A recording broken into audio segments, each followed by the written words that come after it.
Whoops. Sorry, everybody. Technical difficulties here. I'm going it alone, so I just had to...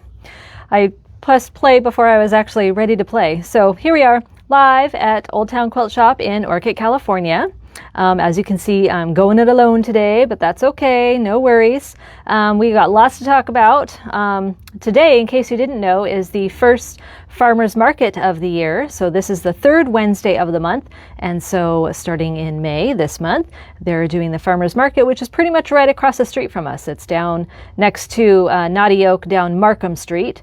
So if you are in the area and are interested in maybe going to a food truck or checking out some cool produce or listening to some good music, you can check out the farmers market here in Old Orcutt.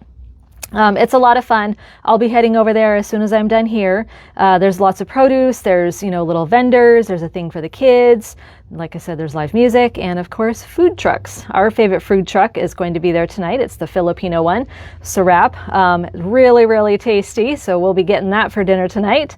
Okay, but let me tell you about where we are at and what we're doing here. So let me flip this around for real this time. Okay, so here we are at Old Town Quilt Shop in Orcutt, California. So we're about an hour north of Santa Barbara, about a half an hour or so south of San Luis Obispo. If you'd like to come see us here on the coast, we are open Mondays 3 to 7, Tuesday through Friday 10 to 5, and Saturday 10 to 4. If you can't come in, you can always check us out on our website. We have almost everything that's in the shop. It is on the website, so if you wanted to order something that you see here, or you just want to kind of poke around and see what we do have, that's a good place to check. Also, you can send us an email or give us a phone call. Okay, so let's talk about what we've gotten in this week. So first we have Dimples from Andover. This is $15.25 a yard. So Dimples is not new. We have had it in before, but we decided to bring a little bit of it back in. We really like the texture of it. This first one is really hard to see, but it is actually yellow, but nowhere near as light as what it is showing. It is more of a yellowy butter kind of a color, but it is tone on tone. That's the nice part about the Dimples, is that they're all tone on tone. So they just have that little bit of texture in there. So they're kind of nice. So we've got the yellow, and then we have a really pretty blue, not quite as bright as what this is showing in the camera. And then we have kind of a lime green, and then a deeper, maybe more olivey hunter green. There's a little more olive in it than is showing here. And this really deep, rich red. It is much deeper and more brick-like than it is showing here. And then we have a gray. So this is kind of hard to see that it is gray. It's not white, it is gray. I don't know if you can kind of tell between the counter and the fabric, but it is a very pale gray, like mist. I think it might actually be called mist. So Dimples are a good blender. Great for just if you just want some texture, you need color, but you just want a little texture, not a whole lot going on in it. So again, Dimples from Andover. And then we have some batiks. These are called Speckles by Anthology. Now they look like dots. They're not quite dots, but they're the dots of the day today, I think. So Speckles are pretty much a tone-on-tone kind of a batik. So we have a nice kind of a grape or eggplant colored purple. And then we have gray, and these have white on them. So it's a gray, kind of a gray mottled background with these kind of more white dots on them. And then we have kind of a creamy background with the beige dots. And then a series of blues. So we have kind of a turquoisey blue with a lighter turquoise on it. And then we have more of a kind of a medium or true blue with a little bit lighter, almost turquoise blue in it. And then we have one that's a little bit more green blue, so I would call it more teal, with a lighter kind of a teal dot on it. So these again are called Spreckles. This says Speckles, but there's an R in there. It's actually Spreckles by Anthology, and these are all batiks. And then also from Anthology Batiks, we have the Ballyscapes. So these ones are kind of different. They're all in the same collection, but they all kind of have different designs on them. So this one is, both of these two are called Claret. I think maybe because they have flowers, I'm not really sure. But this is a nice bright red, almost an orangey red. So it's a tone on tone. It's got that deep red background and then kind of an orangey red flower on there. And then we have more of a creamy background with these kind of yellowy, orangey, peachy, apricot-y kind of colors for these flowers and leaves kind of going on in there. And then this one is called Linescapes. Now the color of this is much paler than what it's showing. Let me see if I can get you the real color. That's closer to the real color, but it is a little bit more pale and a little more green than what it's showing. It's showing kind of blue. So these are all called Ballyscapes, but we have Line Squares and Claret. Okay, and then, you know, because we're kind of getting towards the holidays, it's getting to be that time of year. May, June, and July is when we receive all of our holiday fabric.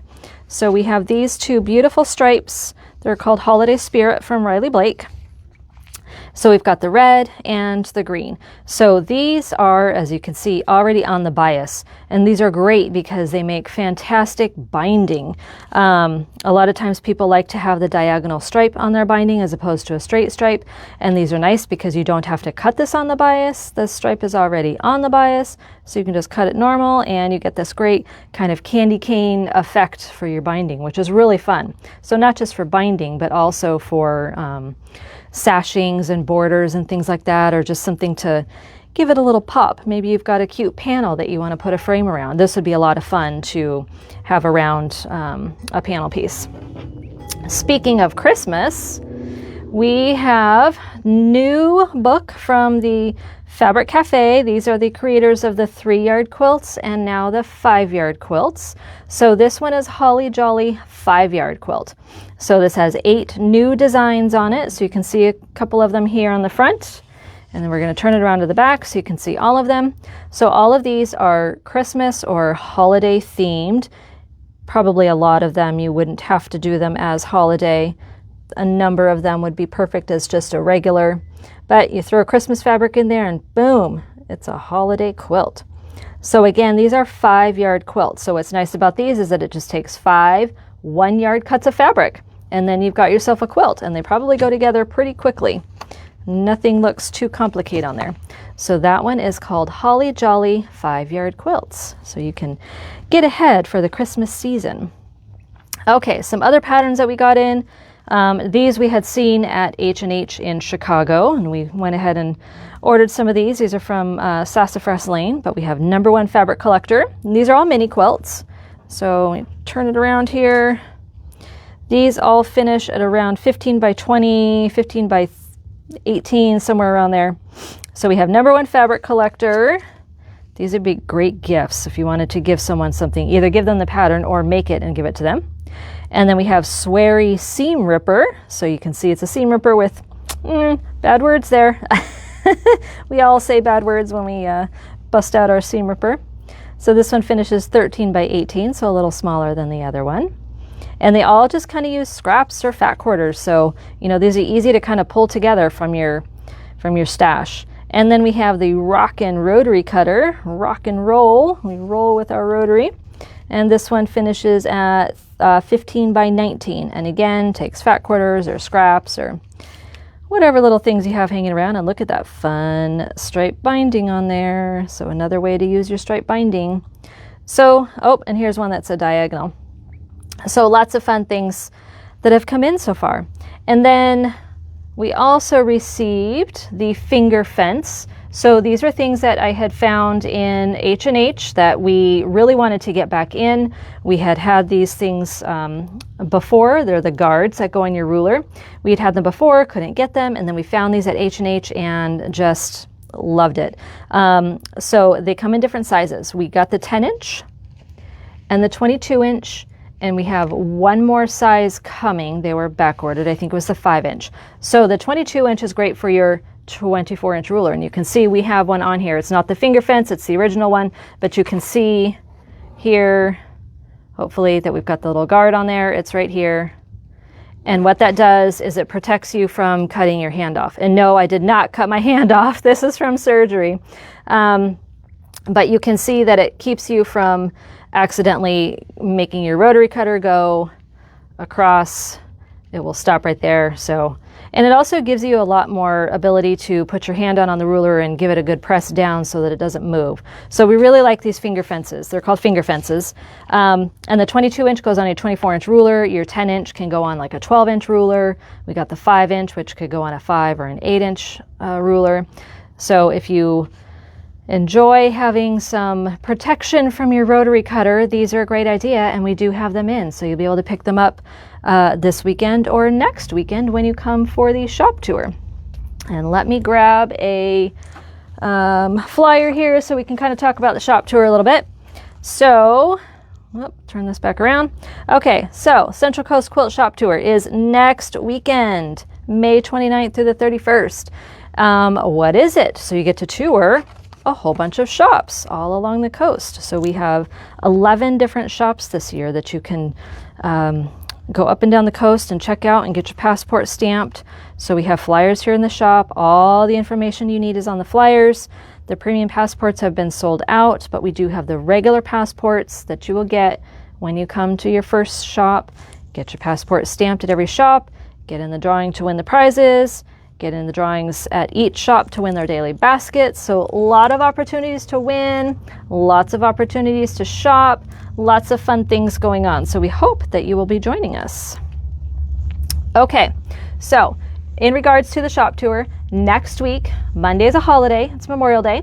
So we are going to be closed on Monday, and then we are going to be closed on Thursday before the shop tour so that we can get everything all ready. We rearranged the whole classroom for doing the passports, and we've got the game out there, we've got our sample sale, and we've got some guilds out there selling things for their opportunity quilts, and then of course the shop. And we have to move everything around, put new quilts up, lots of surprises for you guys.